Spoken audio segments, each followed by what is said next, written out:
Salut à tous, c'est Matsu, on se retrouve pour une nouvelle vidéo des premières impressions d'un manga dans lequel on va découvrir Green Worlds. Comme d'hab, vous connaissez le sommaire, je vais présenter le manga par rapport à ses origines, après je ferai un bref synopsis, ou en tout cas au plus bref, et après je donnerai mes impressions à la fois sur les graphismes et sur l'histoire. Cette vidéo va être pour moi un peu particulière parce que je vous avoue que je suis un peu en dèche pour pouvoir écrire des scénarios. Donc pour cette vidéo, il n'y a aucun scénario, on va essayer de faire ça en mode freestyle et on va voir si ça passe. Vous me direz bien sûr ce que vous en pensez dans les commentaires. C'est parti pour les origines. À l'origine de Green Worlds, il n'y a qu'un seul auteur et dessinateur, il s'agit de Yusuke Osawa. Je n'ai jamais entendu parler de lui jusqu'à présent, c'est peut-être sa première œuvre. En tout cas, les premiers chapitres ont été prépubliés dans le magazine Manga Box, et ensuite a été édité au Japon en 2013 par les maisons d'édition Kodansha. Aujourd'hui, l'œuvre comporte 8 tomes et est finie. Ça y est, comme ça, maintenant on est en France, on vient tout juste de l'avoir, c'est-à-dire en juin 2016, et déjà 2 tomes sont disponibles. On a pu découvrir donc ce shonen grâce aux éditions Pika. Il n'y a rien d'écrit sur ce tome, mais avec ce que j'ai pu lire et ce que j'ai à la fois dans le manga et par rapport à mes recherches faites sur internet, pour moi il faut quand même prévenir le public, c'est-à-dire que pour moi il faut avoir à peu près 15-16 ans avant de pouvoir lire ce manga. Comme je l'ai dit, il y a actuellement 2 tomes qui sont sortis en France, cependant je n'ai pas réussi à trouver le deuxième, je ne sais pas pourquoi, donc j'ai dû faire mon avis sur ce seul et unique tome. Passons maintenant au synopsis. Akira Urabe vient à Tokyo pour pouvoir revoir sa meilleure amie dont il est secrètement amoureux, Yui. Alors qu'il est dans le métro pour pouvoir la rejoindre, il n'est plus qu'à quelques stations. Tous les passagers se retrouvent dans le noir, plus d'électricité et en pleine panique. Dans ce métro, il rencontre celle qui sera sa première amie dans l'aventure, Rei Nishina. Escortés par le personnel du métro qui n'a plus aucune nouvelle du central ou des autres stations, les passagers vont alors marcher dans les conduites du métro pour atteindre la station la plus proche. Arrivés à cette station, c'est un peu déconcerté qu'ils vont rencontrer d'autres personnes qui sont blessées, choquées, voire mortes, dans cette station qui est également plongée dans le noir, et ils n'arrivent pas à savoir pourquoi, qu'est-ce qu'il se passe, est-ce qu'il y a eu un attentat, ils ne savent pas.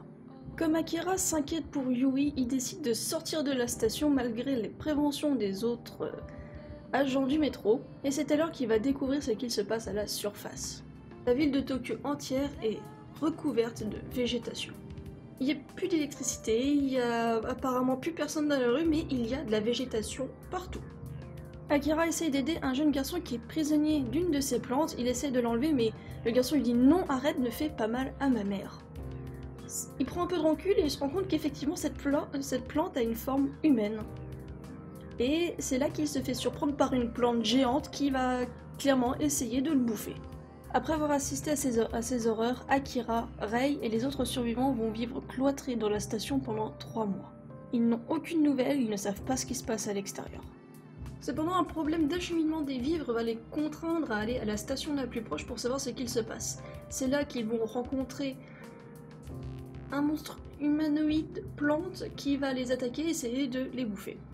Alors qu'ils sont en pleine panique pour pouvoir sauver leur vie, une personne avec un look assez badass qui va un peu foutre la raclée au bébé, en tout cas comme il le peut, parce que ils vont quand même devoir faire quelques kilomètres pour pouvoir le semer et l'achever ou l'assommer temporairement. Et donc du coup cette personne va les sauver ou en tout cas permettre leur survie. C'est un homme d'environ 30-40 ans qui ne veut pas donner trop d'informations sur lui.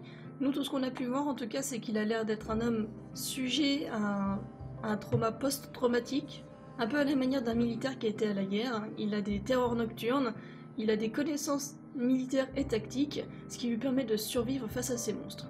Cependant, on peut suggérer qu'il a aussi plus d'informations qui ne laissent penser sur ces fameuses plantes carnivores. Après de longs débats, Akira, Rei, Oedipe et plusieurs autres survivants décident de remonter à la surface pour pouvoir sortir enfin, faire quelque chose et essayer de reprendre le contrôle de leur vie. C'est alors que la véritable aventure commence.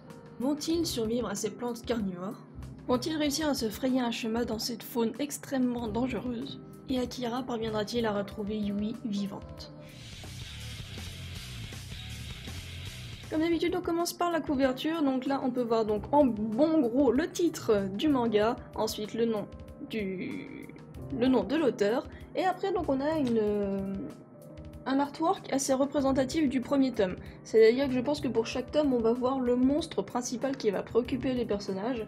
Donc là, il s'agit donc du premier humanoïde, il s'agit d'un bébé qui va les dévorer. Voilà, comme ça vous le savez déjà.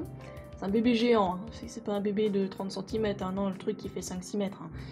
Et donc là, on peut voir Oedipe de dos avec l'arme qu'il avait quand il est arrivé pour les sauver. En tout cas, c'est un artwork qui est assez coloré, mais par contre, j'ai l'impression qu'on peut un peu se perdre sur l'image. Sur le côté, on retrouve les informations habituelles, l'édition française, le nom, l'auteur et le numéro du tome. Au dos, nouvel artwork avec le résumé, donc là on retrouve les personnages principaux qui font partie de la plupart des expéditions. Là on a tout au fond Yui, et là on a Oedipe, qui fait un peu office de gardien. La petite phrase d'accroche, ce jour-là le monde bascula, la planète est désormais contrôlée par la végétation, belle et cruelle à la fois. C'est vrai que ça résume un petit peu, hein, mais cruel, ils auraient pu faire un peu plus fort hein, quand même. Hein. On a le résumé, et petite particularité, c'est que là, on voit bien que c'est marqué volume 1/8.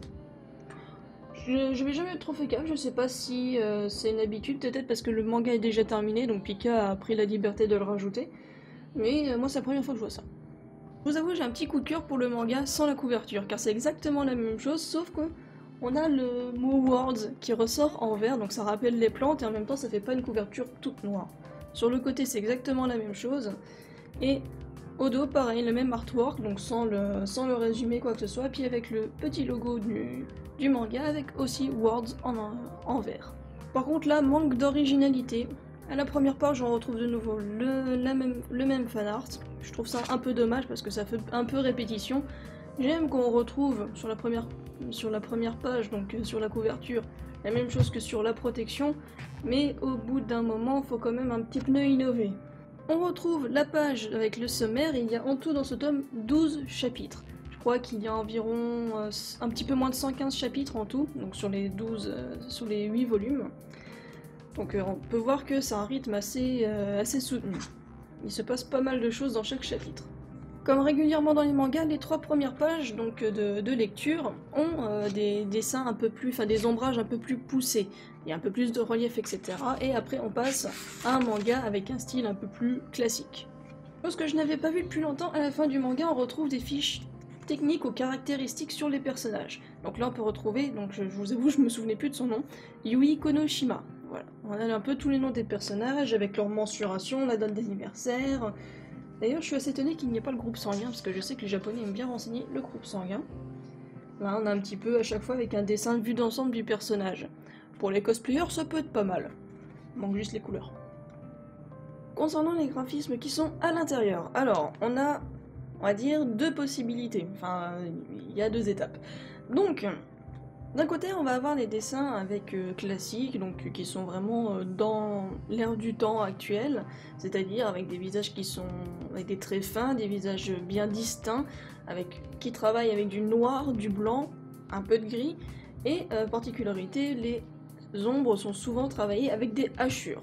Cependant, le récit de chaque tome est ponctué par certaines pages, donc souvent ça peut être à des moments avec des décisions qui sont prises assez importantes, avec des péripéties qui sont prenantes. Et donc là, le choix graphique change car on a le même style qu'on avait pour les 3 premières pages, c'est-à-dire avec des nuances de gris bien plus poussées, un peu comme si c'était une aquarelle, on va dire.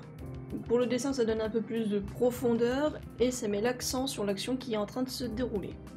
On a même la possibilité dans le premier tome à la page 84, on a en plein milieu, donc là c'est vraiment une page classique, et là poum, comme le héros, donc Akira, prend une décision qui est assez importante pour le reste du groupe, etc., et ben on met l'accent sur son visage, donc avec un gros plan, et en même temps avec des nuances de gris pour accentuer les ombres.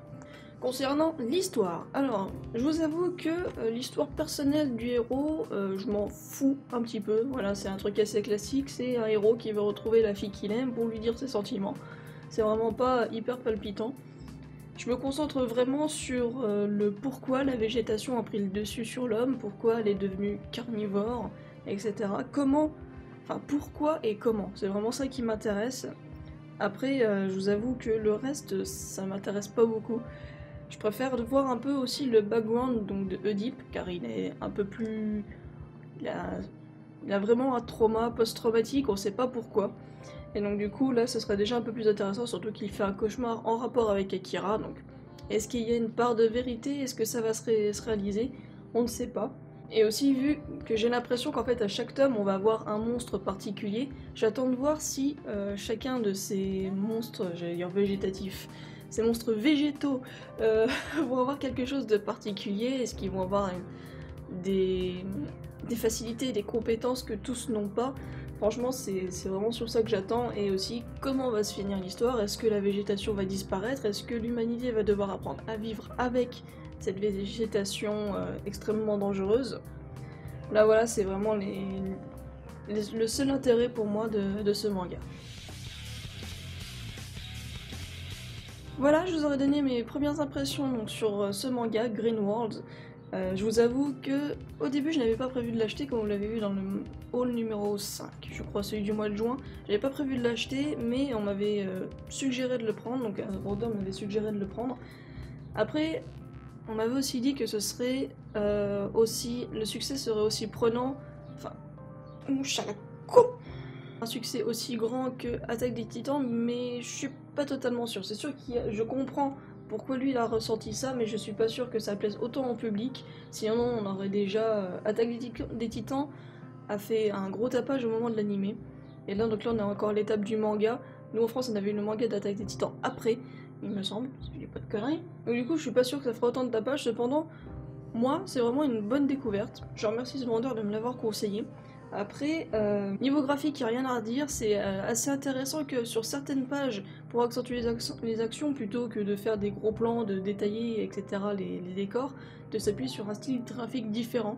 Je trouve ça assez agréable, ça change un peu des mangas habituels. Et voilà, ce sera tout donc pour ces premières impressions sur le premier tome de Green World. Normalement le deuxième est déjà sorti, donc comme je vous l'ai dit au début. Après si ça vous intéresse, franchement foncez. Moi j'ai vraiment hâte de trouver le deuxième, j'aurais dû l'acheter mais je l'ai pas trouvé. Et autrement, je vous le recommande vraiment, ça a l'air assez intéressant. C'est sûr que si vous en avez marre des trucs post-apocalyptiques, etc., ça va peut-être pas vous passionner.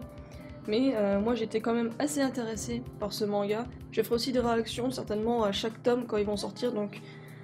Après je verrai s'il y a quelque chose à raconter, mais c'est un projet que j'ai pour les mangas que je viens de commencer, car comme vous le savez j'ai acheté beaucoup de tomes 1 dernièrement, donc j'ai l'intention de faire des réactions à chaque fin de mes lectures. Ça pourra vous permettre aussi, si vous n'avez pas l'occasion de lire les mangas, si vous le souhaitez je peux vous donner des informations, n'hésitez pas à dire ce que vous en pensez d'ailleurs dans les commentaires. Donc du coup j'espère que cette vidéo vous aura plu, si c'est le cas n'hésitez pas à mettre un pouce bleu. Je vous remercie de l'avoir regardé et on se retrouve très vite pour une prochaine vidéo. Salut!